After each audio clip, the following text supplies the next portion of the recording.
अस्सलामुअलैकुम, welcome to my channel kitchen with Arusa. कैसे हैं आप सब? मैं उम्मीद करती हूँ आप सब खैरियत से होंगे। सिर्फ़ और सिर्फ 10 मिनट में घर पर रखे हुए सामान से अगर आप झटपट और आसानी से कुछ मज़ेदार सा खाना चाहते हैं तो मेरी इस रेसिपी को आपने ज़रूर ट्राई करना है।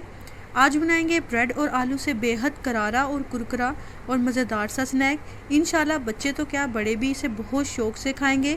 टी टाइम के लिए तो एकदम परफेक्ट रेसिपी है और बच्चों के लंच बॉक्स के लिए तो ये रेसिपी बहुत ही ज़्यादा आइडियल है। बहुत ज़्यादा ये मज़ेदार बनकर तैयार होती है। मेरी इस रेसिपी को ज़रूर ट्राई करिएगा।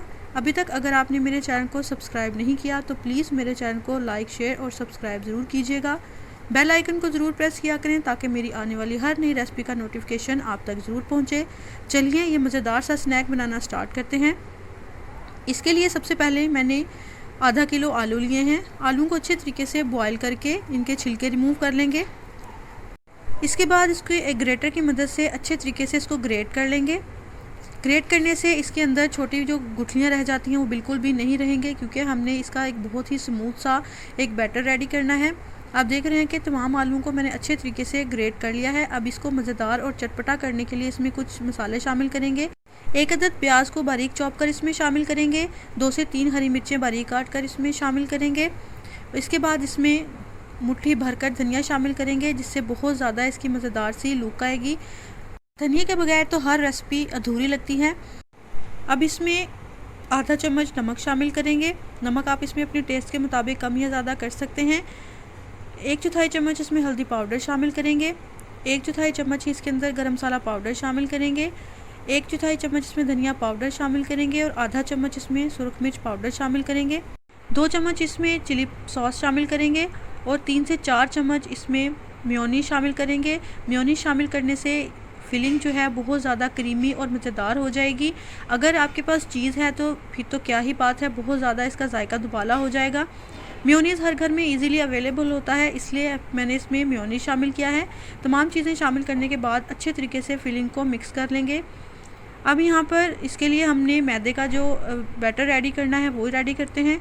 इसके लिए मैंने 1 कप मैदा लिया है। मैदे को अच्छे से छान लेंगे।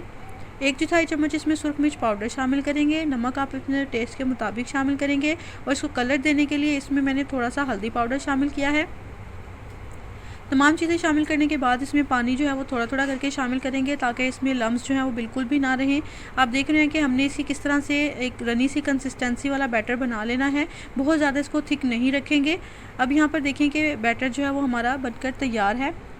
अब यहाँ पर हमने ब्रेड लेनी है। मेरे पास यहाँ पर तकरीबन 6 अदद मेरे पास ब्रेड हैं। अगर आप ज़्यादा लोगों के लिए बनाना चाहते हैं तो आप इसमें ब्रेड की क्वांटिटी जो है वो अपनी मर्ज़ी से बढ़ा लिएगा। अब यहाँ पर जो हमने फिलिंग रेडी की है उसमें 2 चम्मच जो है वो एक ब्रेड के ऊपर इनफ है। हमने बहुत ज़्यादा इसकी कोटिंग जो है वो मोटी नहीं करनी, बस अच्छे तरीके से इसका ब्रेड के ऊपर लेप कर देंगे। अब एक छुरी की मदद से पहले इस तरह से इस पर निशान लगा लेंगे ताकि कटिंग करने में आसानी रहे। अब इसको छुरी की मदद से अच्छे से हम लोग इस तरह से लंबी लंबी स्ट्रिप्स में काट लेंगे। बहुत ज़्यादा ये मज़ेदार और झटपट बन जाने वाला स्नैक है। इसको आप शाम की चाय के साथ सर्व करें या मेहमानों को आप इसको सर्व करें, बहुत ज़्यादा ये मज़ेदार लगेगा। अब आप देख रहे हैं कि मैंने तमाम ब्रेड से इस तरह इसकी स्ट्रिप्स इस तरह से काट लिया। आप देख रहे हैं कि सिर्फ 6 ब्रेड से किस तरह डिश भरकर हमने ये स्नैक जो है वो बनाए हैं। अब यहाँ पर सबसे पहले इसकी हम लोग कोटिंग करेंगे। सबसे पहले मैदे वाले बैटर में इसको कोट करेंगे। इसके बाद यहाँ पर इसमें ब्रेड क्रम्ब मैंने घर पर ही बनाए हुए हैं तो उसमें इसको अच्छे तरीके से कोट कर लेंगे। बहुत ज़्यादा झटपट बन जाने वाली ये रेसिपी है। आप देख रहे हैं कि बिल्कुल भी 10 से 15 मिनट लगे हैं तमाम प्रोसीजर को। अब यहाँ पर तमाम जो हमने ब्रेड की स्टिक्स बनाकर रखी हैं इसको अच्छे तरीके से कोटिंग करके मैंने यहाँ पर रख लिया है। इसको तकरीबन 4 से 5 मिनट के लिए फ्रिज में रख देंगे ताकि अच्छे तरीके से ये सेट हो जाएं।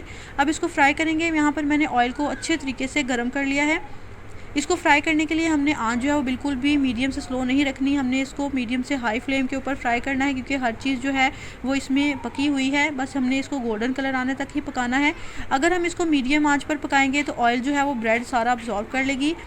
हमने इसको हाई हीट के ऊपर ही पकाना है। अब आप देख रहे हैं कि तकरीबन 2 से 3 मिनट में ही इसकी एक साइड पर अच्छे सा गोल्डन कलर आ गया है।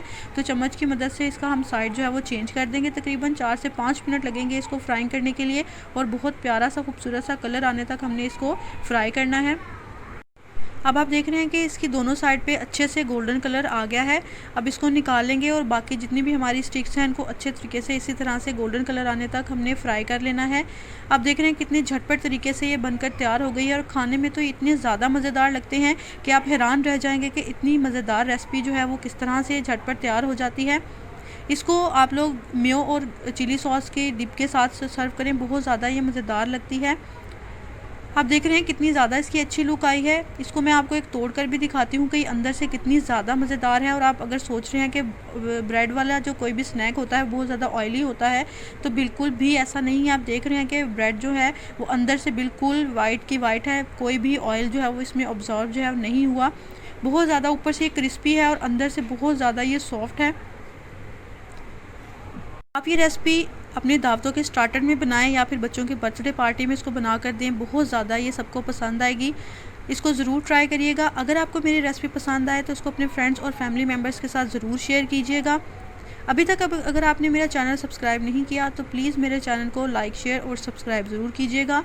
बेल आइकन को ज़रूर प्रेस किया करें ताकि मेरी आने वाली हर नई रेसिपी का नोटिफिकेशन आप तक ज़रूर पहुँचे। मुझे दुआओं में याद रखिएगा। अल्लाह हाफिज़।